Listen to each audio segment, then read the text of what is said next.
जवाहरलाल नेहरू का जन्म 14 नवंबर 1889 को ब्रिटिश भारत के इलाहाबाद में हुआ था। उनके पिता मोतीलाल नेहरू एक स्वनिर्मित धनी बैरिस्टर जो कश्मीरी पंडित समुदाय से थे। उन्होंने 1919 और 1928 में 2 बार भारतीय राष्ट्रीय कांग्रेस के अध्यक्ष के रूप में कार्य किया।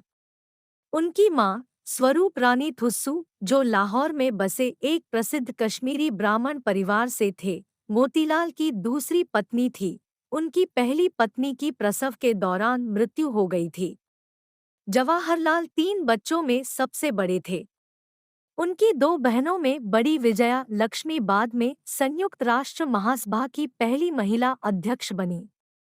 उनकी सबसे छोटी बहन कृष्णा हथी सिंह एक प्रसिद्ध लेखिका बनी और उन्होंने अपने भाई पर कई किताबें लिखी।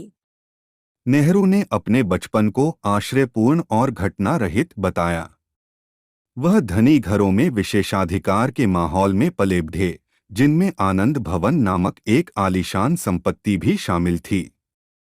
उनके पिता ने उन्हें घर पर ही निजी गवर्नेंस और शिक्षकों से शिक्षा दिलवाई। Irish theosophist Ferdinand T Brooks की शिक्षा से प्रभावित होकर नेहरू की रुचि विज्ञान और थियोसोफी में हो गई। बाद में एक पारिवारिक मित्र एनी बेसेंट ने उन्हें 13 साल की उम्र में थियोसोफिकल सोसाइटी में प्रवेश दिलाया। हालांकि थियोसोफी में उनकी रुचि स्थायी साबित नहीं हुई और ब्रूक्स के शिक्षक के रूप में चले जाने के तुरंत बाद उन्होंने समाज छोड़ दिया।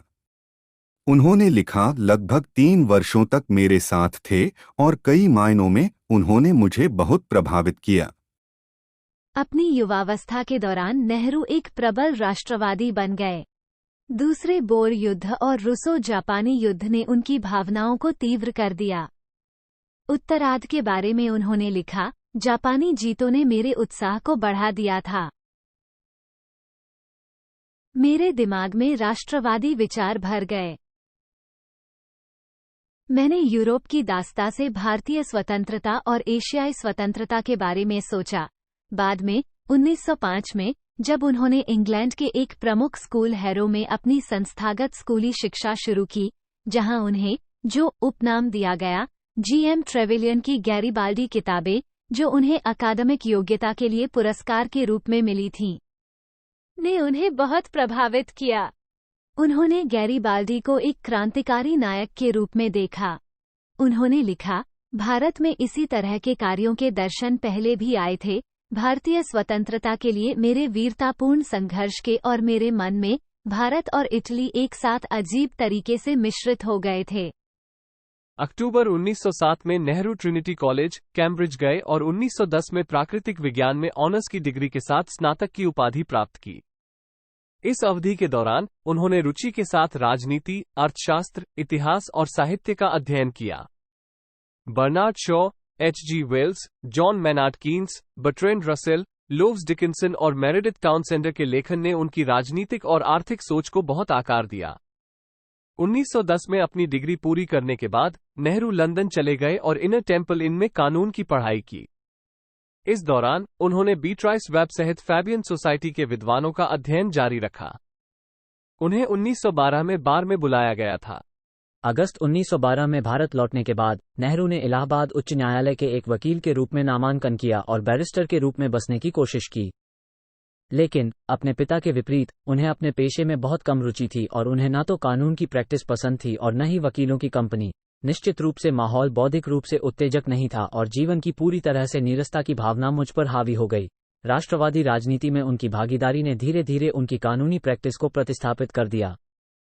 ब्रिटेन में एक छात्र और बैरिस्टर के रूप में रहने के दौरान नेहरू ने भारतीय राजनीति में रुचि विकसित की थी। 1912 में भारत लौटने के कुछ महीनों के भीतर नेहरू ने पटना में भारतीय राष्ट्रीय कांग्रेस के वार्षिक सत्र में भाग लिया। 1912 में कांग्रेस नरमपंथियों और अभिजात वर्ग की पार्टी थी और उन्होंने इसे बहुत अधिक अंग्रेजी जानने वाले उच्च वर्ग का मामला के रूप में देखा, जिससे वो निराश थे। नेहरू ने कांग्रेस की प्रभावशीलता पर संदेह किया, लेकिन दक्षिण अफ्रीका में महात्मा गांधी के नेतृत्व में भारतीय नागरिक अधिकार आंदोलन के समर्थन में पार्टी के लिए काम करने पर सहमत हुए। 1913 में आंदोलन के लिए धन इकट्ठा किया। बाद में उन्होंने अभियान चलाया गिरमिटिया मजदूरी और ब्रिटिश उपनिवेशों में भारतीयों द्वारा झेले जाने वाले ऐसे अन्य भेदभाव के खिलाफ। जब प्रथम विश्व युद्ध छिड़ा तो भारत में सहानुभूति विभाजित हो गई। हालांकि शिक्षित भारतीयों ने ब्रिटिश शासकों को विनम्र देखकर बड़े पैमाने पर आनंद लिया, शासक उच्च वर्गों ने मित्र राष्ट्रों का पक्ष लिया। नेहरू ने स्वीकार किया कि वे युद्ध को मिश्रित भावनाओं से देखते थे। जैसा कि फ्रैंक मोरिस लिखते हैं, नेहरू की सहानुभूति किसी भी देश के साथ थी, वो फ्रांस के साथ थी, जिसकी संस्कृति की वो बहुत प्रशंसा करते थे। युद्ध के दौरान नेहरू ने सेंट जॉन एम्बुलेंस के लिए स्वेच्छा से काम किया और संगठन के प्रांतीय सचिवों में से एक के रूप में काम किया। उन्होंने भारत में ब्रिटिश सरकार द्वारा पारित सेंसरशिप अधिनियमों के खिलाफ भी बात की। युद्ध के वर्षों में नेहरू एक ऐसे नेता के रूप में उभरे जिनके राजनीतिक विचार कट्टरपंथी माने जाते थे। हालांकि उस समय राजनीतिक विमर्श पर उदारवादी लोगों का बोलबाला था। गोपाल कृष्ण गोखले, जिन्होंने कहा कि स्वतंत्रता के बारे में सोचना पागलपन था। नेहरू ने खुले तौर पर असहयोग की राजनीति के बारे में बात की थी, सरकार के अधीन मानद पदों से इस्तीफा देने और प्रतिनिधित्व की निरर्थक राजनीति को जारी न रखने की आवश्यकता के बारे में। उन्होंने ब्रिटिश नीतियों का समर्थन करने के लिए भारतीय सिविल सेवा का उपहास किया। उन्होंने कहा कि किसी ने एक बार भारतीय सिविल सेवा को परिभाषित किया था, जिससे दुर्भाग्य से हम अभी भी इस देश में पीड़ित हैं, न तो भारतीय, न ही नागरिक, न ही एक सेवा।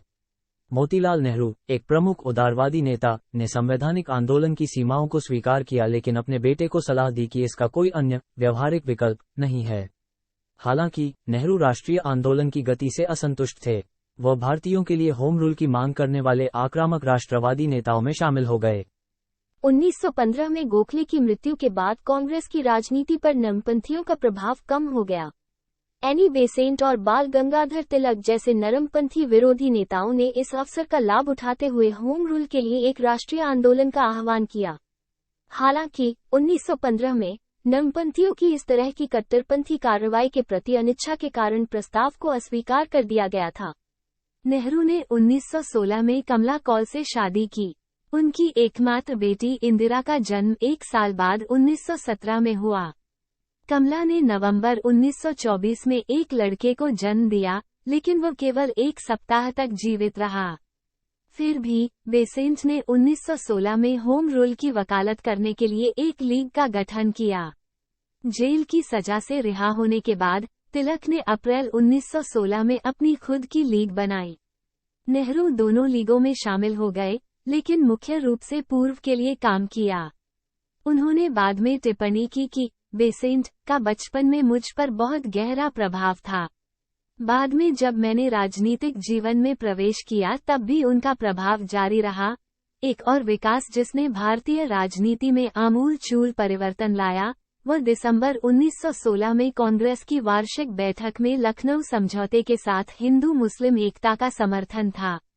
ये समझौता वर्ष की शुरुआत में इलाहाबाद में शुरू किया गया था। अखिल भारतीय कांग्रेस कमेटी की बैठक नेहरू आवास आनंद भवन में हुई। नेहरू ने दोनों भारतीय समुदायों के बीच मेल मिलाप का स्वागत किया और उसे प्रोत्साहित किया। 1916 में एनी बेसेंट के नेतृत्व में कई राष्ट्रवादी नेताओं ने एक साथ मिलकर स्वशासन की मांग की और ब्रिटिश साम्राज्य के भीतर एक डोमिनियन का दर्जा प्राप्त करने की मांग की, जैसा कि उस समय ऑस्ट्रेलिया, कनाडा, दक्षिण अफ्रीका, न्यूजीलैंड और अन्य देशों को प्राप्त था। न्यूफाउंडलैंड। नेहरू इस आंदोलन में शामिल हुए और बेसेंट की होम रूल लीग के सचिव बने। जून 1917 में ब्रिटिश सरकार ने बेसेंट को गिरफ्तार कर लिया और नजरबंद कर दिया। कांग्रेस और अन्य भारतीय संगठनों ने उन्हें रिहा न करने पर विरोध प्रदर्शन शुरू करने की धमकी दी। इसके बाद तीव्र विरोध की अवधि के बाद ब्रिटिश सरकार को बेसेंट को रिहा करने और महत्वपूर्ण रियायतें देने के लिए मजबूर होना पड़ा। नेहरू की पहली बड़ी राष्ट्रीय भागीदारी 1920 में असहयोग आंदोलन की शुरुआत में हुई। उन्होंने संयुक्त प्रांत अब का उत्तर प्रदेश में आंदोलन का नेतृत्व किया। 1921 में सरकार विरोधी गतिविधियों के आरोप में नेहरू को गिरफ्तार कर लिया गया और कुछ महीने बाद रिहा कर दिया गया। चौरी चौरा घटना के बाद गांधी जी द्वारा असहयोग आंदोलन को अचानक रोक देने के बाद कांग्रेस के भीतर पैदा हुई दरार में नेहरू उनके प्रति वफादार रहे और अपने पिता मोतीलाल नेहरू और सीआर दास द्वारा गठित स्वराज पार्टी में शामिल नहीं हुए। 1923 में नेहरू को नाभा नामक एक रियासत में कैद कर लिया गया था, जब वह भ्रष्ट महंतों के खिलाफ सिखों द्वारा छेड़े जा रहे संघर्ष को देखने के लिए वहां गए थे। नेहरू ने भारतीय स्वतंत्रता संग्राम के अंतर्राष्ट्रीयवादी दृष्टिकोण के विकास में अग्रणी भूमिका निभाई। उन्होंने भारत के लिए विदेशी सहयोगियों की तलाश की और दुनिया भर में स्वतंत्रता और लोकतंत्र के लिए आंदोलनों के साथ संबंध बनाए। 1927 में उनके प्रयास रंग लाए और ब्रसेल्स, बेल्जियम में उत्पीड़ित राष्ट्रीयताओं की कांग्रेस में भाग लेने के लिए कांग्रेस को आमंत्रित किया गया। ये बैठक साम्राज्यवाद के विरुद्ध एक साझा संघर्ष के समन्वय और योजना बनाने के लिए बुलाई गई थी। नेहरू ने भारत का प्रतिनिधित्व किया और साम्राज्यवाद के विरुद्ध लीग की कार्यकारी परिषद के लिए चुने गए, जिसका जन्म इसी बैठक में हुआ था। तेजी से नेहरू ने ब्रिटिश साम्राज्यवाद से स्वतंत्रता के लिए संघर्ष को साम्राज्य के विभिन्न उपनिवेशों और प्रभुत्वों के बहुराष्ट्रीय प्रयास के रूप में देखा। हालांकि इस मामले पर उनके कुछ बयानों की व्याख्या हिटलर के उदय और उसके समर्थित इरादों के साथ मिलीभगत के रूप में की गई थी। इन आरोपों का सामना करते हुए नेहरू ने जवाब दिया, हमें फिलिस्तीन में अरबों के राष्ट्रीय आंदोलन के प्रति सहानुभूति है क्योंकि यह ब्रिटिश साम्राज्यवाद के विरुद्ध है। हमारी सहानुभूति इस तथ्य से कमजोर नहीं हो सकती कि राष्ट्रीय आंदोलन हिटलर के हितों से मेल खाता है। नेहरू ने 1929 में कांग्रेस और भावी भारतीय राष्ट्र की नीतियों का मसौदा तैयार किया। उन्होंने घोषणा की कि कांग्रेस का उद्देश्य धर्म की स्वतंत्रता है, संघ बनाने का अधिकार, विचार की अभिव्यक्ति की स्वतंत्रता, जाति, रंग, पंथ या धर्म के भेदभाव के बिना प्रत्येक व्यक्ति के लिए कानून के समक्ष समानता, क्षेत्रीय भाषाओं और संस्कृतियों की सुरक्षा, किसानों और श्रमिकों के हितों की रक्षा, अस्पृश्यता का उन्मूलन, वयस्क मताधिकार की शुरुआत, निषेध लगाना, उद्योगों का राष्ट्रीयकरण, समाजवाद और एक धर्मनिरपेक्ष भारत की स्थापना। ये सभी उद्देश्य 1929 और 1931 में नेहरू द्वारा तैयार किए गए मौलिक अधिकार और आर्थिक नीति प्रस्ताव का मूल थे और 1931 में वल्लभभाई पटेल की अध्यक्षता में कराची में कांग्रेस पार्टी के सत्र में इसकी पुष्टि की गई थी।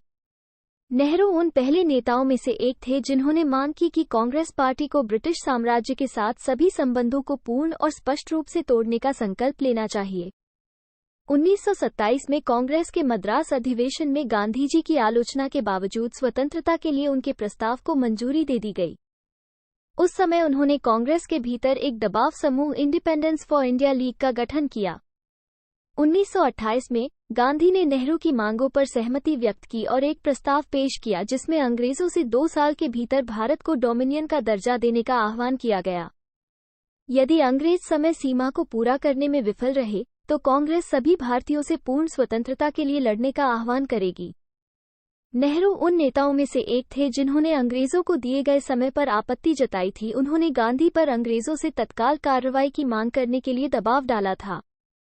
गांधी जी ने दिए गए समय को 2 साल से घटाकर 1 साल करके एक और समझौता किया।